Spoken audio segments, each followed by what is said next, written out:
Hi, I'm Mags Courts. I'm Head of CAMS Commissioning for Black Country Healthcare NHS Trust. Sandwell Young People's Thrive model has been created so that it will help you to understand what will happen when you require advice, guidance and support with your emotional well-being. We would ask though, as soon as you see anything going wrong in your life that you feel you need support for, that you speak to a trusted adult. Find someone that you think will be able to give you the advice you need and tell them what's going on. We really don't want you to wait until you're in a crisis to get the support that you need. The framework is needs-led, meaning that mental health needs are defined by children, young people and their families, alongside professionals through shared decision-making. Each issue that you have will be dealt with individually, so therefore you may receive a different level of support for each of those issues. You might find that you'll be offered support from a different organisation that actually will be just what you need and just right for your needs. But that will depend on the referral that comes in. Most children and young people thrive emotionally, even with the ups and downs of normal everyday life. And that's what we all want. All of us want to be able to thrive, to do well, to enjoy our lives. But usually we thrive with the help of the people around us. That could be your family, your parents, your carers, your brothers and sisters, maybe your friends, maybe other trusted adults in your life. We just don't want to wait until things start to go wrong to help you to thrive. But we all know, even when everyone pulls together to promote good, active emotional well-being, some young people develop additional emotional needs. And that's the time that we need to think about what that support looks like. It's at this time that we think it'd be a good idea to speak to a trusted adult who may be able to give you useful advice and signpost you to a service so that you know what your options are for the future.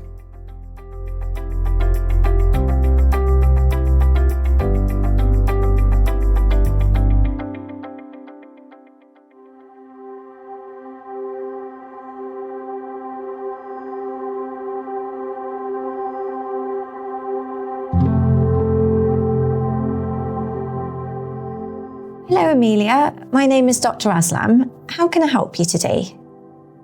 I wanted to come and speak to you today because I haven't really been feeling myself. I did speak to one of my teachers at school and they told me just to sort of, have a look online and gave me some ideas of some more activities. And I did give them a go and they did help a little bit, but just not as much to sort of get me back to how I feel like I should be. I understand. Well, it's good that you have tried. Amelia, I do want to just stress the importance that speaking to me today is all confidential. That means nobody else will know about this apart from me and you. And obviously if we share your information with other services to provide further care, we'll talk about that in a minute and they'll know about it, but nobody else. So, you're protected from that perspective. All right. What I can do now for you, if you want to, because you have tried other avenues, like you said, the websites and activities, but that hasn't helped. I can refer you to CAMS. It's a service called SPA, and they will be able to, discuss what you've told me today and offer you further support. Is that something you'd be interested in? Yeah. Definitely. Okay, so what we'll do next is we'll just complete the assessment, the referral form, but I do need you to be as honest as possible because, as I said, this is all confidential. The more information that you can tell me for the form, the better it is, and they'll be able to give you the right care. Okay. Is that all right? Okay.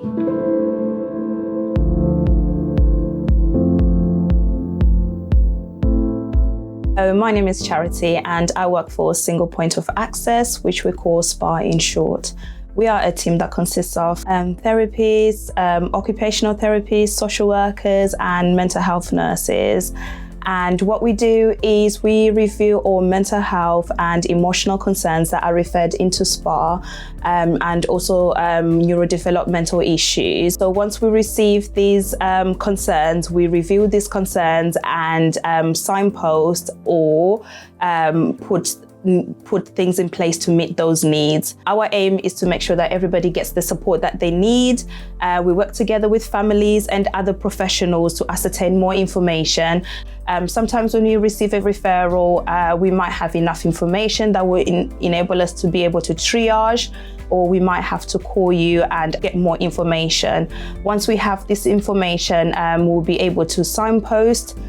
So this could be to other agencies that we work alongside. They provide therapeutic interventions and talking therapies and other therapies to help meet emotional needs and mental health needs.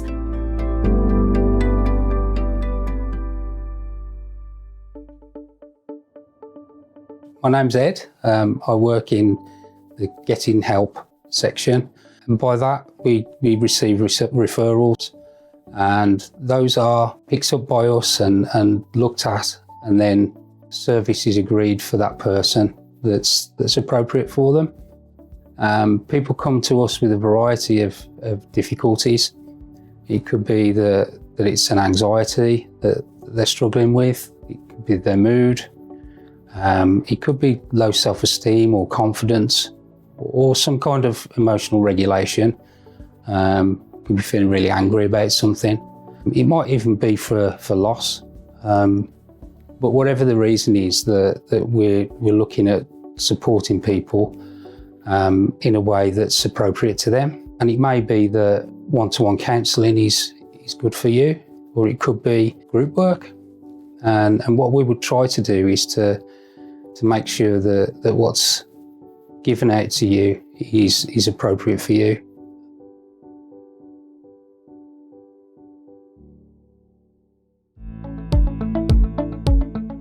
Hi, my name's Nikki Mountford. I'm a mental health nurse by background, and I manage the specialist part of Sandwell CAMS. We see young people from the age of 0 to 18 with moderate to severe mental health difficulties.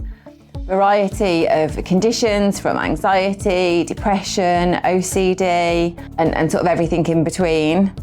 So if you're triaged at SPA as requiring initial assessment from specialist CAMS, you'll receive an appointment in the post, and then usually they're face-to-face. If you want to request a video appointment, then that's okay, you're able to do that. But generally, you turn up to Lodge Road in West Brom for a face-to-face initial assessment, and this would be with any of our clinicians. And we've got a range of clinicians here. We've got nurses, we've got family therapists, we've got psychologists, we've got occupational therapists, and we've got doctors. Pretty much for an initial assessment, we all do the same job, and it will involve you and your family if you would like them involved in talking about yourself, talking about your difficulties, also those, talking about your strengths, things that you enjoy doing. And as much information as we can gather during that appointment will give us the right information to know that, which kind of intervention is going to be the best for you.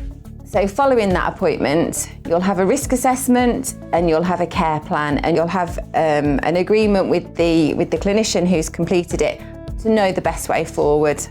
That might be coming into specialist CAMS to have a further intervention.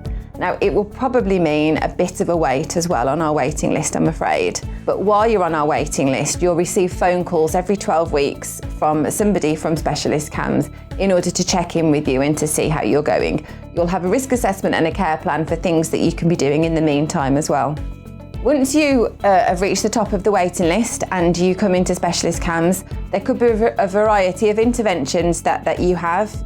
We have art therapy, we have play therapy, we have music therapy, we have nurses that complete risk assessments and CBT-based interventions, we have family therapy, we have more specialist trauma therapy as well, which may be appropriate to you. But you'll have these discussions with the clinicians. It's all kind of sort of tailored to your need.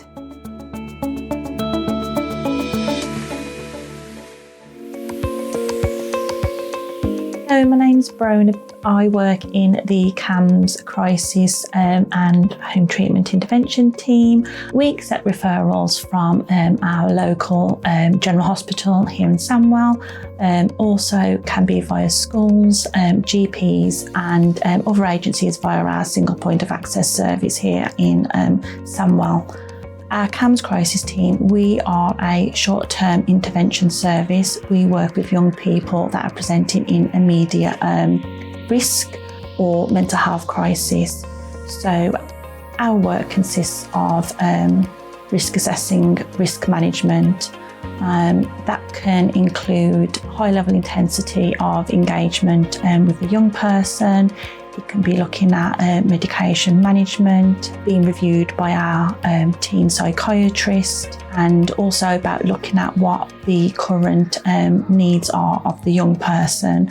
It may be looking at short-term crisis management, distress tolerance skills or coping mechanisms, and also some risk prevention techniques that we use with the young person and the family and carers alike.